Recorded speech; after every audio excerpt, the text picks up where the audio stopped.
Morning Talk on SAFM. Thank you, Edzai Zvobwo. It does continue. This is Morning Talk on SAFM, South Africa's news and information leader. My name is Rowena Baird, and we're now talking about the partnership between SABC Education and author Mr. Edzai Zvobwo. He wrote the book, The Mathematical Genius in You, and it's likely to make a significant contribution to the teaching of mathematics and the learning of mathematics. To tell us more, we're joined by Mr. Zvobwo, and am I pronouncing your name correctly? I do apologize. It's really close. It's good enough. I'd like to get it right. Zvobwo. Zvobwo. Yes, Zvobwo. that's it. Mr. Zvobwo. He's the author of Mathematical Genius in You, and we should be joined by Leslie Fahey. Ms. Leslie Fahey joins us now. She's the publicity manager at SABC Education in marketing. And we're taking your calls too. If you'd like to contribute to our conversation, our number is 0891 104 207 and SMS is on 34701. Let's start with you, Ms. Fahey. How did the SABC team up with this initiative? Tell us about the partnership. Please call me Leslie. Okay, Leslie. SABC Education teamed up with the author because he's made the content of this book so easy for anyone who's interested in maths. They will be able to understand it once they've read the book. Really? And you're saying anyone who's interested in maths, so it's not age specific or grade specific? If you can read, you will understand the basic principles of the book. All right. So what are you doing that ordinary maths textbooks are not covering? How are you doing it differently? You'll see that there are a lot of textbooks out there. I focused on the mathematical thinking to say that there's not enough emphasis on how to think.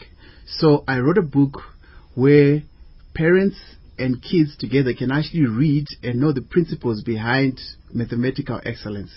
So you find that there's a basic framework that is necessary for you to think like a mathematician. For you to excel in problem solving, you have to think in that way. So I wrote it in a generic, simple English so that anyone will be able to read it. And one of the gaps that I saw was that kids did not have support at home. So I wrote it in such a way that the parent will be, even if they're not mathematically inclined, they'll be able to read and understand the principles and just guide by asking the correct questions and make sure that the child is channeled towards the solution. And I'd like to know what those principles behind mathematical thinking are. But how did you meet Mr. Zvobwo? I did some research for us on one of our programs, Nati. It's a program for grade 10 to 12, and it covers all the subjects that they take, but he focused mainly on doing research for mathematics for us. And when he came and shared the book with us, we realized this is something we could share with all the children of South Africa, all South Africans. We've printed 10,000 copies of the book, and we're going to deliver it in 4 provinces and to very rural areas in 4 provinces. And then the book is also available for download on our website. All right. And talking about those principles behind mathematical thinking, talk us through those. You'll find that in solving any problem, whether mathematical or not, there are certain steps that you have to take. So I mainly focused on the framework that was formulated by a Hungarian mathematician in 1945. His name is George Polya. He gave us a 4-step skeletal system for problem solving, where he said the first step is to understand the problem. You find that a lot of kids nowadays do not understand the problem, they rush the answer. So in understanding the problem, we're saying, what is the objective? What is this question asking me? What is it that I'm given? So you do like an analysis of the question, right? You read through, you understand. And then after understanding the problem, the second step is to devise a plan. To say, of all those formulas that have been taught in class, which one fits the problem based on the understanding that will have occurred in the first step. And then the third step is to carry out the plan and see if it works, right? After carrying out the plan, the fourth step is to say, okay, I've come up with an answer. Does the answer make sense? Let me evaluate. So in a summary, it's understand the problem, devise a plan, carry out the plan, and then finally evaluate. You find that this framework is the one that's applicable in every problem that you face in life, no matter if it's maths or non-maths related. Even project management. If you ask project management professionals, they'll tell you that you do the analysis phase, you do the planning, you do the execution, and then you do a review and continuous process. So that's the framework, the skeletal system that we have to ingrain in our children from a very young age, to say, let us think in a logical manner. Let us think in a progressive manner until we get to the solution. All right. Yes. So this book doesn't actually contain Pythagoras theorems or x plus y equals z squared. There's none of that in this book. You'll find that the way that I structured this book is that the chapter 1 to 6, right? It's first of all saying, why do we study maths? Why should we study maths? Because that's a common question that kids ask, to say, why am I doing this Pythagoras? Why am I doing this this theorem or stuff like that, right? So it's why do we do maths, the application of maths. Then it's followed by a self-evaluation test to say, where do I stand mathematically based on the attributes that have been shown by those who have actually succeeded in maths. What is it that Einstein did, or Newton, or all those proteges in mathematics, right? And then I go on and actually motivate them to say, and challenge them and actually say, based on the attributes that make people successful in maths, can you not do it? Why can't you do it? If they can do it in Japan, if they can do it in Finland, why can't we do it here? Stopping you? Yes. And why the negative associations with mathematics? You'll find that it's especially in South Africa, it's a cultural thing. Cultural, not Zulu, Sutu, no. But cultural, South African culture, where we have this serious phobia of mathematics. So we have to ingrain in our children the love for maths. Obviously, it comes at a price, to say you have to work hard for your success in maths. So we have to accept that, okay, getting an answer wrong is part of learning and it's acceptable. So we have to ingrain the culture of working hard from a very young age. So now, for us to be able to achieve success with working hard, you can work hard, but if you've got the wrong principles, then you're obviously going to go in the wrong direction. So the first port of call is to teach them how to think. Think like mathematicians. But I'm interested to go even beyond that and know why people are so fearful of maths. Where does this phobia come from?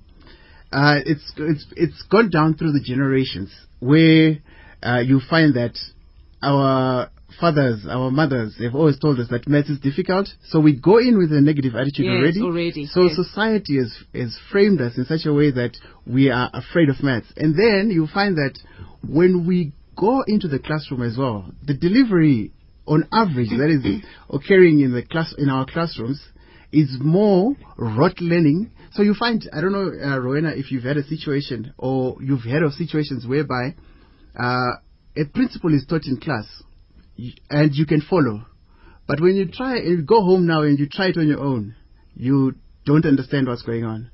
What does that mean? That means that you never understood in the first place. What you did was parrotology. You were just a parrot. You were just following what was happening. Is there actually such a word? Parrotology? That's my own fabrication. Just created it. I thought so.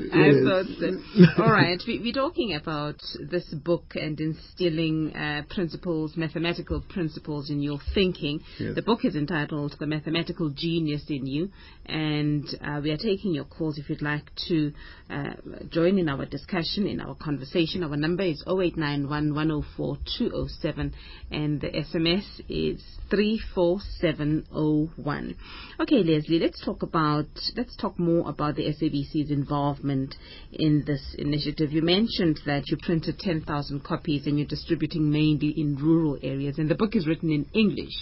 And not to say that people in rural areas don't speak English, but are we likely to see this book being translated into the other 10 languages? We would love to do that, but at the moment we have budget constraints, but we'll look at it in the future. Okay, so that is a challenge, yes. So we hope in some way in the rural areas there will be a maths person who will understand and be able to translate.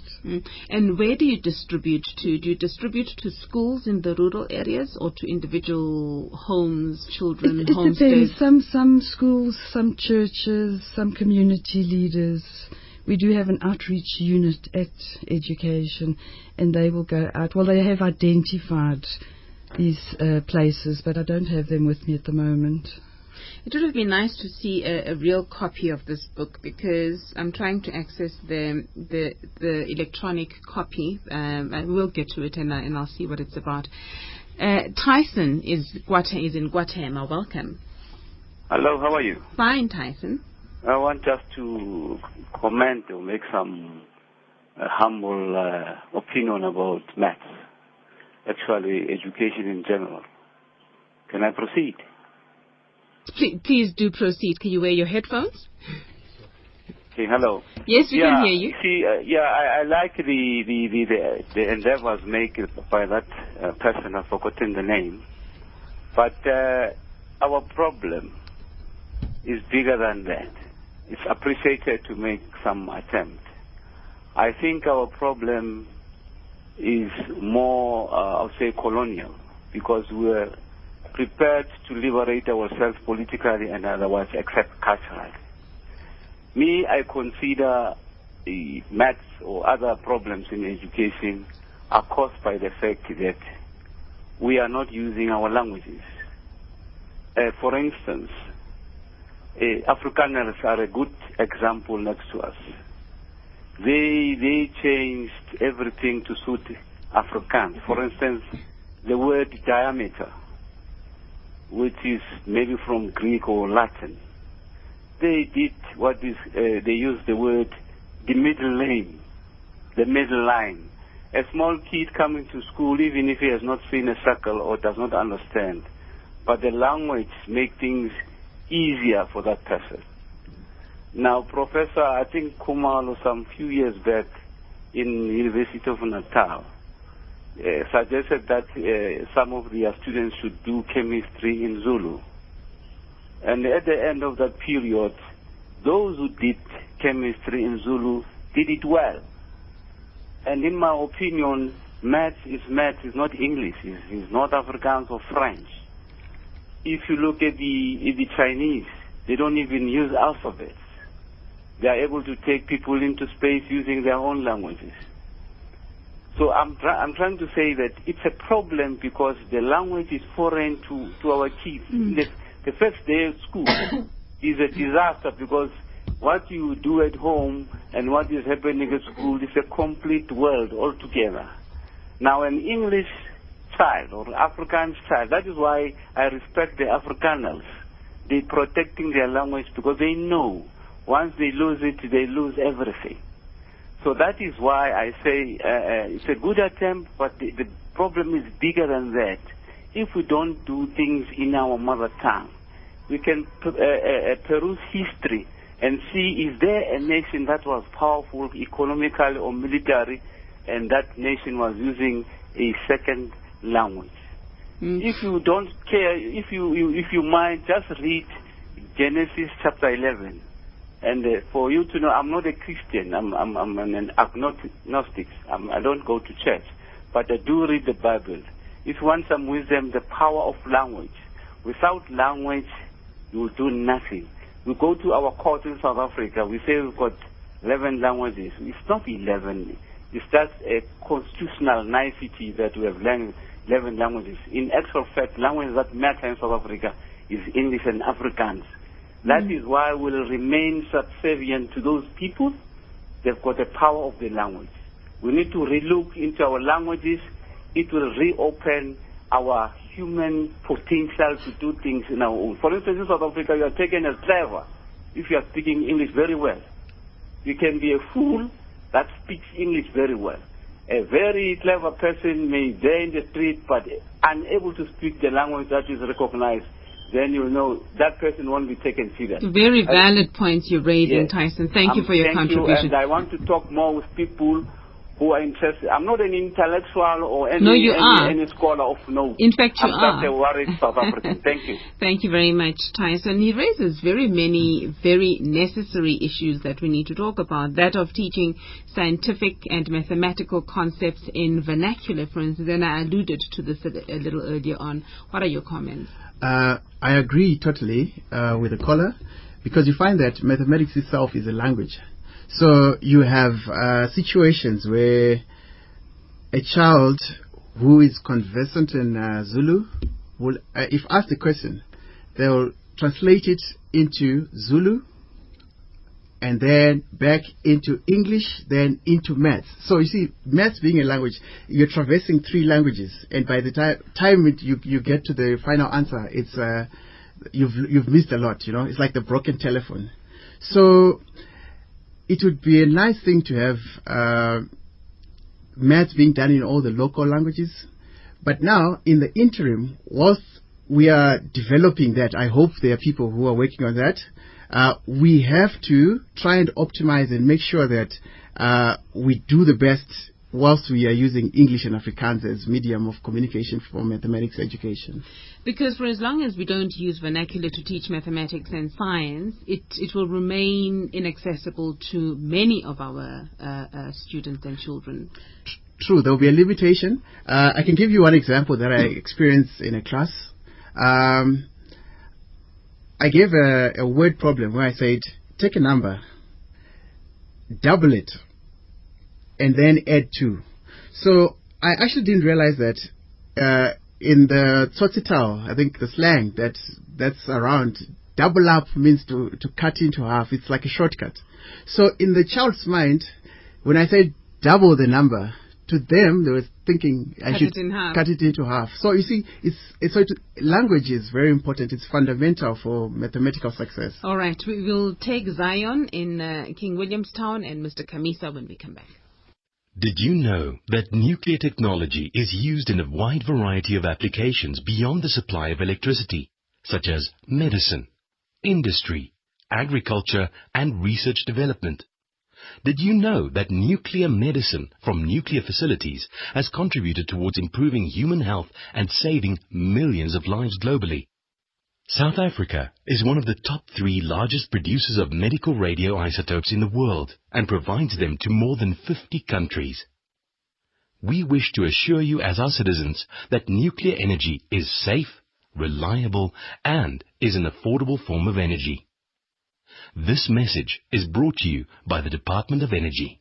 Morning Talk on SAFM. 24 minutes after 11. Welcome back to Morning Talk on SAFM, South Africa's news and information leader. We're talking about the book, The Mathematical Genius in You. And like the cover, it's very science, it's very science with a planet. And tell us more about the thinking behind the cover. And maybe describe the cover. Yes. You find that the cover is it's the planetary system. So it's actually, the feedback that I've got is that it's quite intimidating when you look at it. Actually, it is. And I was looking at it and I thought, yeah, Pluto, Mars, Saturn. So I've got an intimidating cover, and then inside there's joy. Inside there's good news to say that maths can actually be done. So in the process, we're actually demystifying, although it's an irony that the cover is quite serious. So yeah. Okay, Zion, let's talk to Zion in King Williamstown. Hello. Hello, Rowena. Hi there. Hi, Rowena, can you hear me? Yes, very loud. Thank you. Thank you. This is a very good endeavor. But in today's children, it will be an uphill. The gentleman said the children, they must be taught how to think mathematically. In order to do that, one has got to understand and know the problem. then the next step, he must think of all the formulas or formulae or theorems you were taught in class, and then tackle the problem. My concern is that they don't even know all the formulas they were taught in class. If they were taught 6 formulae or formulas, you'll find that it doesn't even know one. Then how will we tackle the problem? And why doesn't he know the formulas? It's because today's children are irresponsible. They come to school with a shirt out of their trousers, smoking dacha, standing on desks. They are unruly. They don't want to learn, these children. You'll find that in a school of 200 matriculants, grade 12s, you'll find 1 or 2 that is above average mathematically. The rest, dismal. You see? So they are just irresponsible. All right. Thank you, Zion. Mr. Kamisa in Durban. Hi, ma'am. Thank you so much for a wonderful program. Thank you, sir. And what I want to really say is this, that, you know, as a headmaster of a school, I want to share with you 3 quick incidents, if I may. The one is when one pupil had the highest for mathematics and other subjects in matric examination, he was asked the question, to what would you attribute your success? He said, I attribute it to my grade 1 teacher who affirmed me. And I think it's very, very significant. I think many teachers, sadly, do not enhance the self-esteem of the children, do not facilitate the learning for the children. That's one aspect. The second aspect is that I met someone who is a teacher of mathematics. He told me something quite intriguing, because I'm a teacher of English. He said, even a student in grade 8 gets 70% for mathematics. For all intents and purposes, he doesn't know 30% of the knowledge. And if he adopts the same attitude, his 70% gets to 60% in grade 9, so on and so forth. And I think the critical play in all of this, notwithstanding from the challenges we have at home with our kids, is the teacher. The teacher should really be dynamic, inspirational, nurture the learners and help them to remove mental blocks. So the initiative that you're speaking about is laudable and praiseworthy. Thank you, Mr. Kamis. I will respond to your call in a short while. Rafik, good morning to you. Hi, good morning. Thanks for having me on the show. I'm a first-time caller. Welcome. I want to make the following comments, you know, after having tutored for a while now. First of all, the current syllabus that the department or the National Department of Education has for, let's take the high school learners from grade 8 to grade 12. It's a substantial amount of work to get through, given the time period that children are at school. Now, in mathematics, number one, you need a high degree of concentration. And you also need a length of time to get these concepts across to students. So when a high school student is doing a mathematics lesson and it's done in 45 minutes, believe you me, not much is going to get done. Ideally, mathematics should be allocated nothing less than 120 minutes per session. Now you might say, yes, but Rafiq, 2 hours is long, especially to concentrate on such extremely abstract concepts. I do it. After 1 hour or 45 minutes, I give my learner a 10-minute break. So let's do whatever you want to, but after 10 minutes, we come back and we continue. And do you find that they retain their levels of concentration after 4 series of 30-minute sessions? Yes. The mind is the human intellect is remarkable. right, the ability of especially young people, right, to absorb knowledge, retain it, and carry it through is phenomenal. All right, Rafiq, we'll have to end it there. We have run out of time, and we'll continue taking calls and talking about mathematics, and particularly about the book, The Mathematical Genius in You. I've got the author, Mr. Edzai Zvobwo, the author of the book, and we've got Ms. Leslie Fahy, the publicity manager here at SABC Education Marketing. It is 11:30. Time for news headlines with Edzai Zvobwo. Thanks, Rowena. The Chamber of Mines says the platinum sector is losing at least 400 million rand a day due to an ongoing strike. Nearly 1,000 workers belonging to trade union AMCU have downed tools following unsuccessful wage negotiations. Mineral Resources Minister Susan Shabangu has moved to allay fears about proposed changes to legislation governing the mining sector. She's addressed the mining Indaba in Cape Town. And Afghan President Hamid Karzai has offered to write to the mother of a British soldier killed in Helmand province, expressing his sorrow at the death. Details at 12. And at 12, Tepiso Makwetla is back again to do Midday Live. She joins us now, does she, to tell us what's coming up? Hey, how are you? You do indeed. How you go? Fine, That's fine. good. What's coming up between 12 and 1? We'll be following up that story about AMCU government broker talks aimed at ending the wage strike in the platinum sector resumed earlier today, but it seems that they have fallen apart. And also on discussion is the state of the economy and job creation. They're expected to feature high on the agenda at a 3-day cabinet Lekgotla, which will resume in Pretoria this morning. President Jacob Zuma and his deputy Kgalema Motlanthe will chair the Lekgotla. We'll also tell you about the situation in Zutobeni township outside Bronkhorstspruit. It's tense once again after residents apparently burnt down the library and a house this morning. Last week, violent service delivery protests erupted where a satellite police station and municipal officers were also torched. We'll also tell you about some opposition parties in Parliament still adamant that former Ekurhuleni Metro Police Chief Robert McBride is not suitable to head the police watchdog body, the Independent Police Investigative Directorate. So details of these between 12 and 1. Looking forward to it. Thank you very much, Tepiso. Let's cross now to Gagiso Matlala, a dealer at Investec Asset Management. Good morning to you, Gagiso. S&P hits 3.5-month low. Morning, Rowena. Yeah, I mean, that's correct. When the U.S. market sold off again yesterday on the back of an average corporate results, along with disappointing ISM numbers, which put pressure on all three indexes in the U.S. On the day, I mean, the Dow was down about 2.1%, NASDAQ down 2.6%, and the S&P down 2.3%. And emerging markets continue to sell off? Yeah, I mean, the emerging markets continue to feel that risk-off momentum that's been happening for over the past couple of weeks on the back of these capital outflows. I mean, and obviously, I mean, the result of the tapering and also volatile emerging market currencies.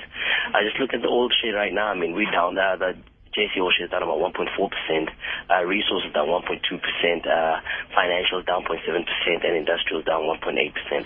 And the rand, our dear rand, remains volatile, Kagiso? Yeah, I mean, it's not only the rand that remains volatile, but I mean, all emerging market currencies which have been affected by this capital outflow are still very volatile. And then just on the gold side, I mean, gold on the other hand has caught a decent bounce mid-afternoon yesterday and has remained at firmer levels since then. Just look at the currencies right now. I mean, the euro is at 15 rand 2 cents, the dollar 11 rand 11 cents, and then the British pound is at 18 rand 16. And then just on the commodity side, Rowena, I mean, gold is at $1,257 an ounce, platinum $1,381 an ounce, and then Brent crude is at $105 a barrel. And just finally, Kagiso, U.S. futures are up? Yeah, they've been up majority of the morning, but I mean, given how the past couple of days have traded, I mean, they're not really a great indication of how we'll end up on the day. But in terms of data, you can look out for ISM numbers out of the U.S., but still a very light afternoon ahead of us. Thank you very much. Kagiso Matlala is a dealer at Investec Asset Management. It's 25 minutes to 12. SAFM has signed a code of conduct that is enforced by the Broadcasting Complaints Commission of South Africa. Under the code, we are committed to giving news that is accurate, comment that is fair, and programming that is not harmful, doesn't amount to hate speech, or contain violence or explicit sex. If you think we're not living up to that code, then you can inform the Broadcasting Complaints Commission of South Africa. Direct any complaints in writing to the Broadcasting Complaints Commission of South Africa, fax 011 325 5736, or email bccsa@nabsa.co.za. For more information, please visit www.bccsa.co.za. Morning Talk on SAFM. 25 minutes to 12, we continue our conversation with the author of The Mathematical Genius in You, Mr. Edzai Zvobwo, and the publicity manager here at SABC Education Marketing, Ms. Leslie Fahy. And we're talking about this book and taking your calls as well. Now, before the news headlines, we had 3 callers, which I'd like both of you to respond to. Maybe starting off with Rafik, who was the last caller. He's a private maths tutor, and he says the problem is that not enough time is dedicated to teaching maths, and he proposes 120 minutes per session. Your thoughts on that?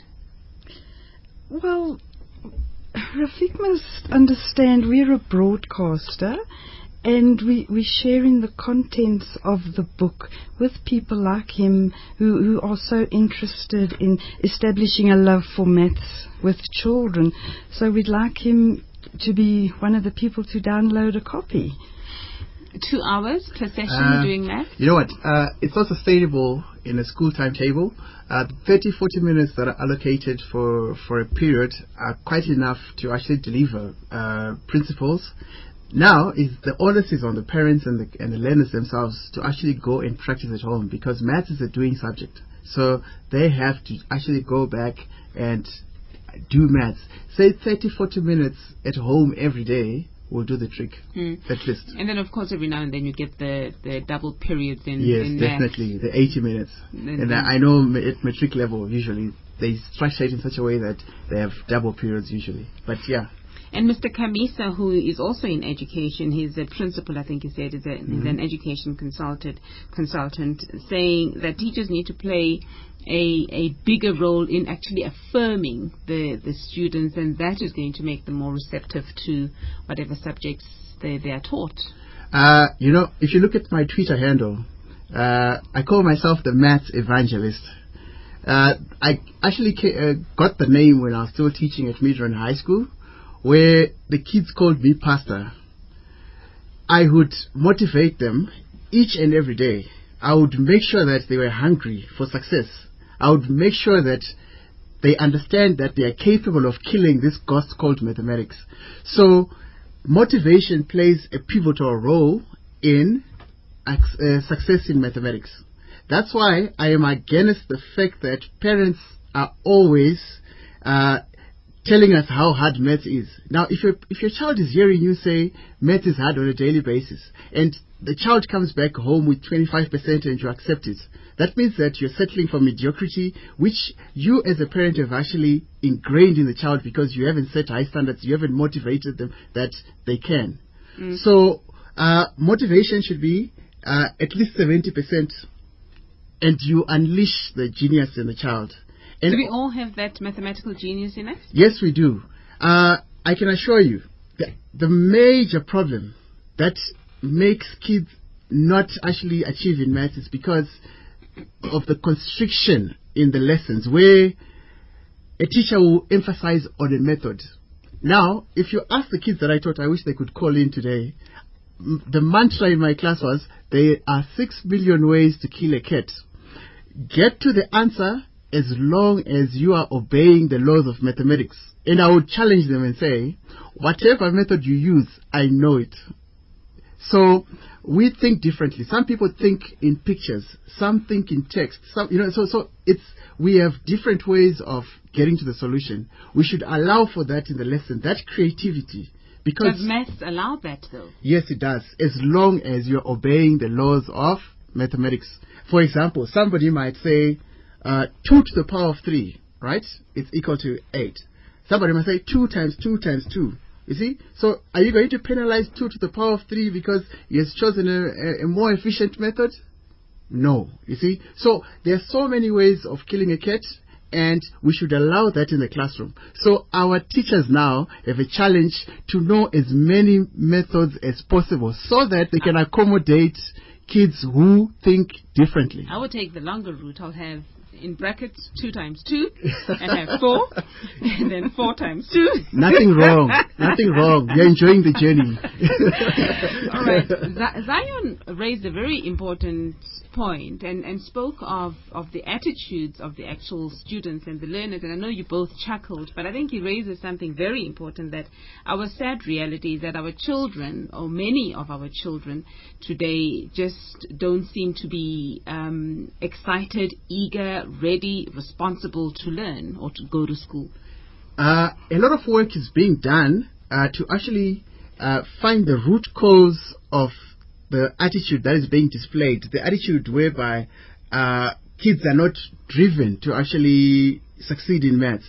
So I'm a research member with Mistra. We're actually embarking on a research project where we are focusing on the social aspects that are contributing towards this kind of attitude. So I'll be able to give you a more informed answer after we've concluded the research. All right. Yes. Mutala is in Durban. Welcome, Mutala.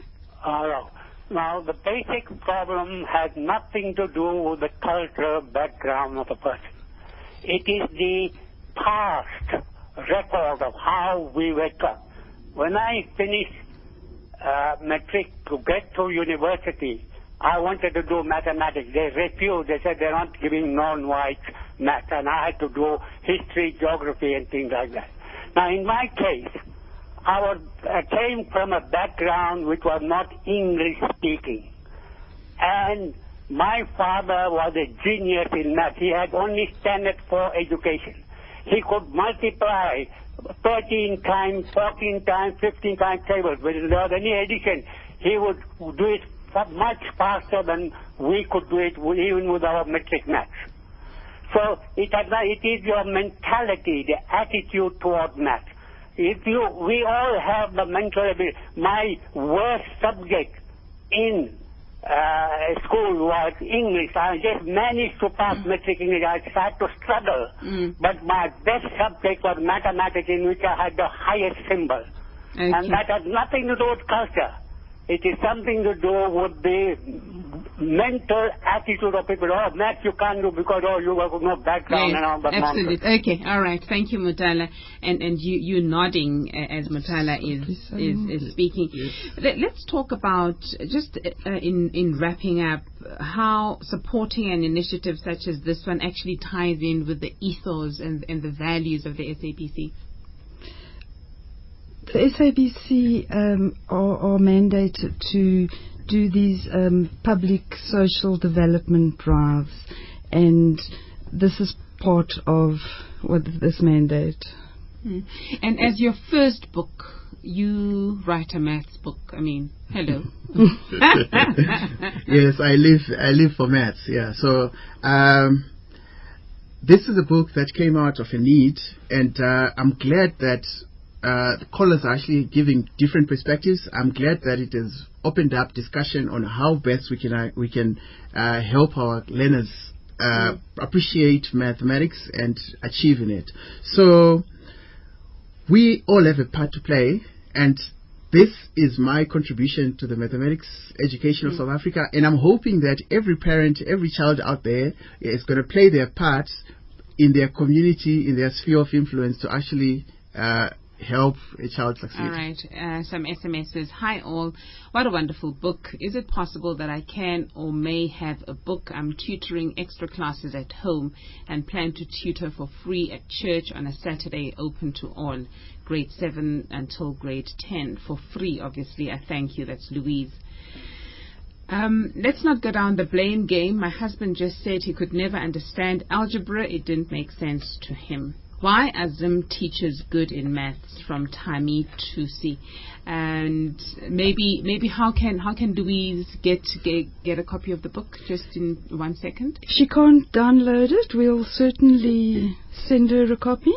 She can email us on social media at sabc.co.za, or the download is at www.sabceducation.com. SABC Education is one word. Thank you very much. Let's leave it at that. Thank you for your time and for coming through, and good luck with the book. It's now time for our book reading.